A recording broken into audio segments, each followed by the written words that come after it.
Alright, boys and girls, welcome back to the Mike Papa Millsap channel. It's been a while. My life's been weird. Got banned on the original Mike Papa Kilo channel. And I'm going back to what I love the most, which is Millsaps.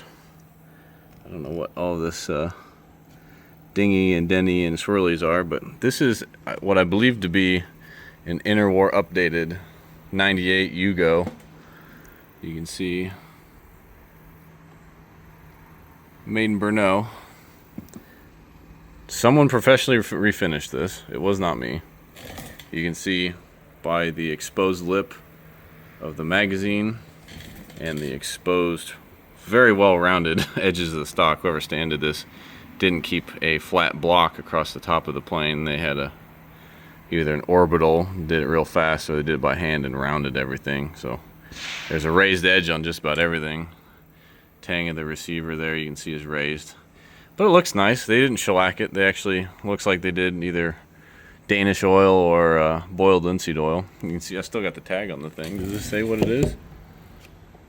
Oh yeah, look at that, 98-22. So it was updated in 22 apparently.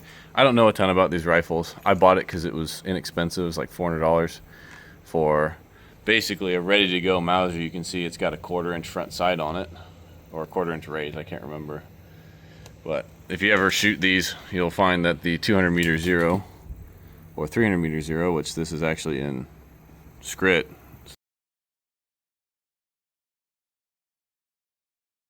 Latin numericals. I believe these were originally zeroed for 300 yards. The 98 Mausers were. And if you want to shoot them at 50, you got to aim at the very bottom of your paper or put a taller front sight on it. And like I said, I didn't have anything like this. It came with a repro sling. I don't even know what this sling is for. But you can see it's got the original takedown knob for the bolt. Has a typical Mauser shielded safety. Big shield updated safety. I doubt this matches. 70-38 and 7.4. Oh, what's going on here? Something scratched the piss out of this. Probably when I moved halfway across the nation. So yeah, that doesn't match, but it's a correct straight bolt style. Probably came out of a different Yugo Mauser. You can see they heavily refinished the magazine. You can see where the cartridges have been stripping off the top. And it looks like they have the update where they rounded the back, so there's no last round bolt stop on the back of the magazine follower. There's your bolt release lever. So there's your bolt. Serial numbers all over this thing. Full length extractor. Extra gas holes for if you have a ruptured case. Pretty standard Mauser stuff. You got some brass pins for the spring steel that holds this on. I've only taken this out of the stock once. I may have done it on one of the other channels. Looks like someone put a bayonet on it and scratched off all of the finish that they took time to put on there. And of course it's got the cleaning rod. But yeah, this is not an incredibly desirable Mauser by any means. This is something I bought to just shoot and have fun with. Like I said, it was any Mauser less than $500, especially nowadays after COVID, you just buy it. I probably bought this in COVID. But we've got some ammo to shoot through this thing at 50 yards today. Got some soft point flat base spear 200 grainers. And looks like they're sitting on 44 grains of tack. Ooh, we got some boat tails too. That's some Greek, maybe 8mm surplus.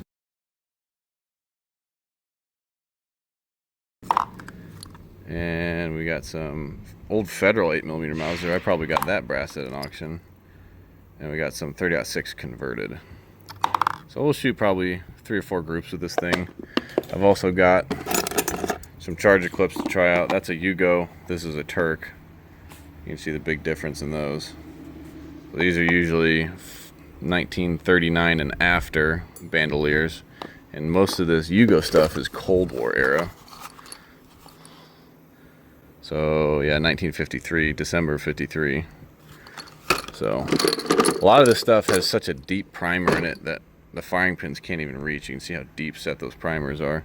I don't know if they shrunk with age or what, but you can see the head stamp on those say 53 quite clearly with whatever else they put on there, lacquer sealed. So a lot of fails to fire on this stuff. It's pretty hot. It's like a 198 going 28, 2900 feet per second. These are 200 grain, maybe going 27. I don't load these very hot, so we'll see how they do. Have some fun.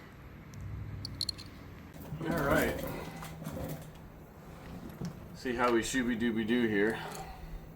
The idea is I'm going to take these out. Wow, this doesn't even fit. What the hell? What the hell kind of clip is this? That's too wide. This must be a 308 clip. It's got an H on it, whatever that means. Huh. Didn't see that happening today. I'm basically going to be shooting these guns and trying to sell them because I'm trying to start a family, and I hear those are expensive. Let's see if the El Turco charger works. It should. I have tons of these things from shooting Mausers over the last 10 years. So if you need charger clips, let me know. What the hell is going on here? I had no idea this gun did not feed from chargers. Of course, this Turk's worn out, so it's losing rounds left and right.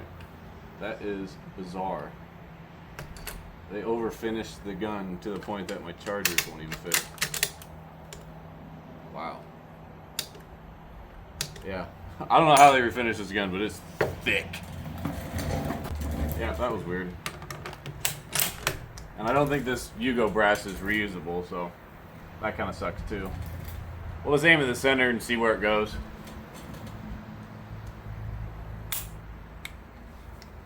Someone did a trigger job on this too, because it's really light.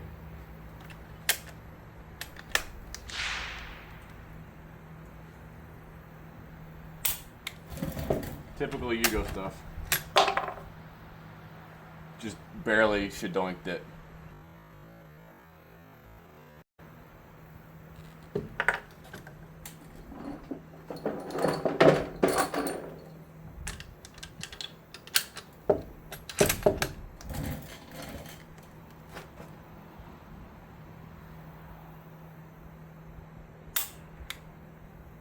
This is going swimmingly.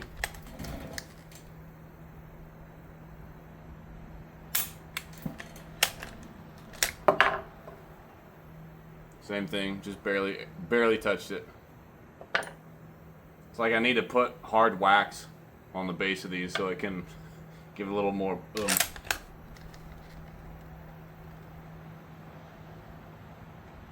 That one went.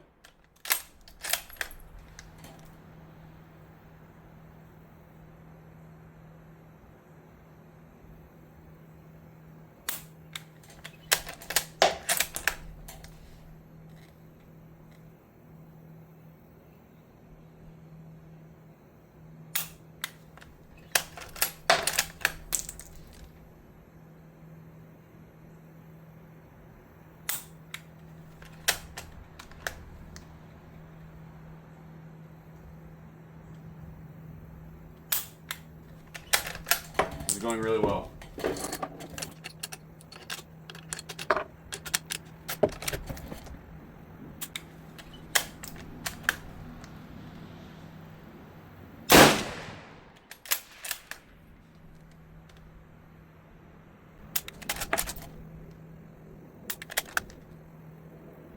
Come on, I need to reach everybody.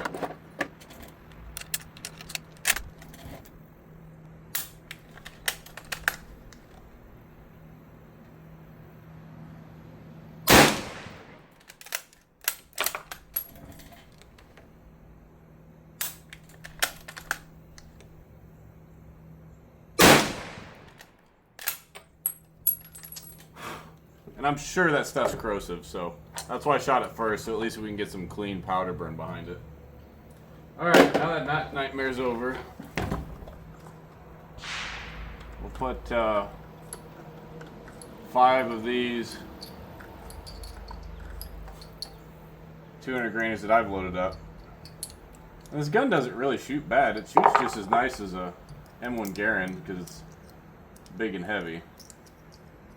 24-inch barreled monster. Yeah, this clip is way worn out.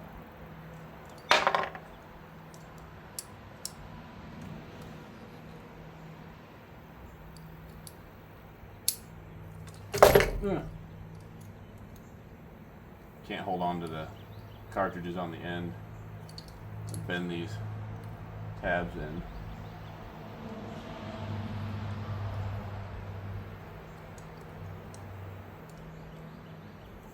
Okay, we're getting 4 on this charger clip apparently.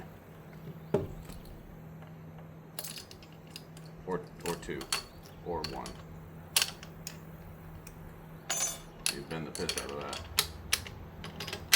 Alright. Now let's actually run the gun, shall we?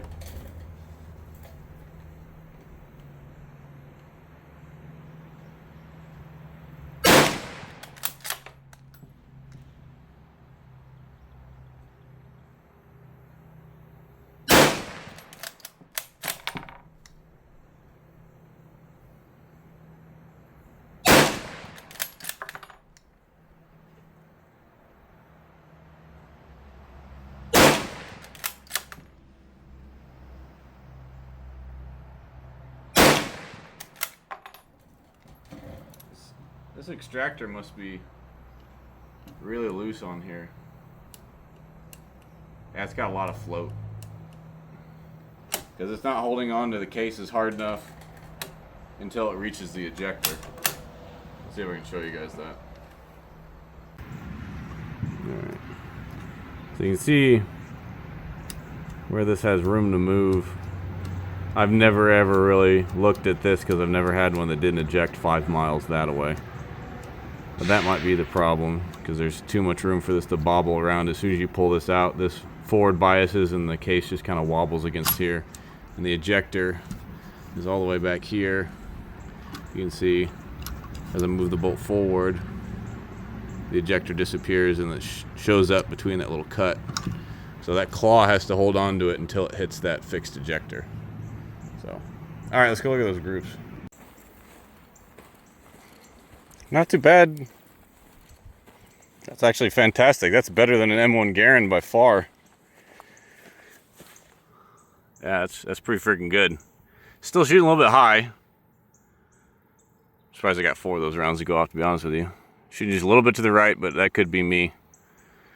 That's pretty sweet. We'll see what it does at 100. Alright, so I retuned the feed lips on this charger here, so hopefully it fits, which still very tight. There we go. Tighten the gun, which that's the gun's fault, but I retuned this. They're not hard to do. What we're looking at here is there's 2 tabs on the back that keep pressure on the rounds that way that are pushing it against the feed lips. So I had to bend the feed lips here, bend the feed lips here, and push those 2 tabs forward. You can see it's away from the back. Kind of ruffled, chipped that when I squeezed the feed lips, but that's all you gotta do, just tune these chargers. And then we've got a full IPSC target at 100 yards. I'll zoom in on so we can see the impacts. Fun gun, definitely has a tuned trigger.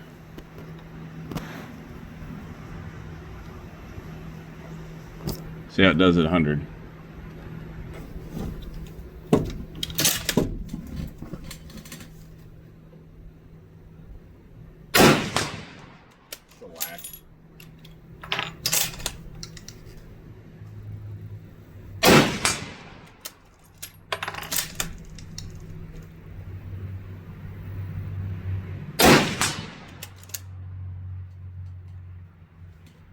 That one stayed in the chamber. Awesome. I love that for me. Apparently the Remington brass didn't come to play. Might be too thin of a rim, I don't know. It's definitely not overpressured, not even close. But yeah, just stuck in the old chamber. You can see I annealed this case, so it's probably been shot 3 or 4 times. The rim might just be worn out. There's where it didn't want to hold on to. That extractor's kind of messed up. Oh well. Oh, that's fine. You'll figure it out. Oh, sweet. And it's actually zeroed for 100, so if you hit it 100, you should hit it.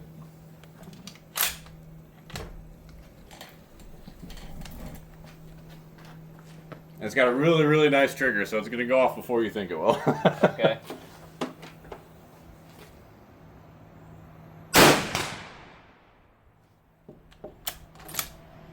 Trigger is pretty nice. Yeah, it's whoever had that before me, they refinished it.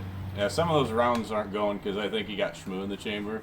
But you refinished it, put a tall front sight on it, so it's actually 0 to 100, and did a really nasty trigger job.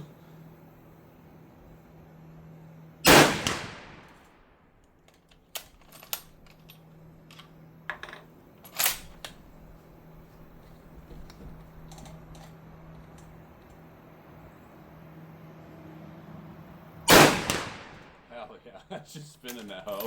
It's got a pretty good thump to it. Well, that's a downloaded. That's a 200 grain going like 2650. Usually they're going 2800. Really? So it's about a 10-15% download. Hell yeah.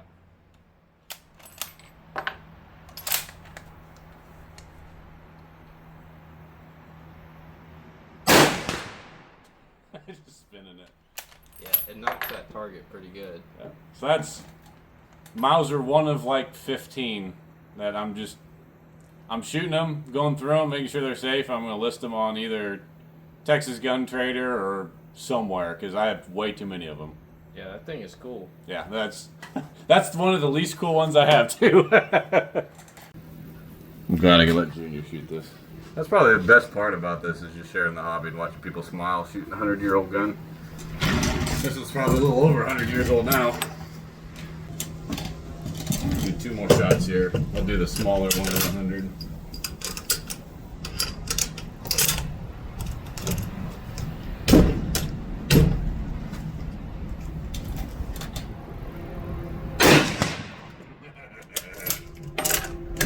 Spin, baby, spin.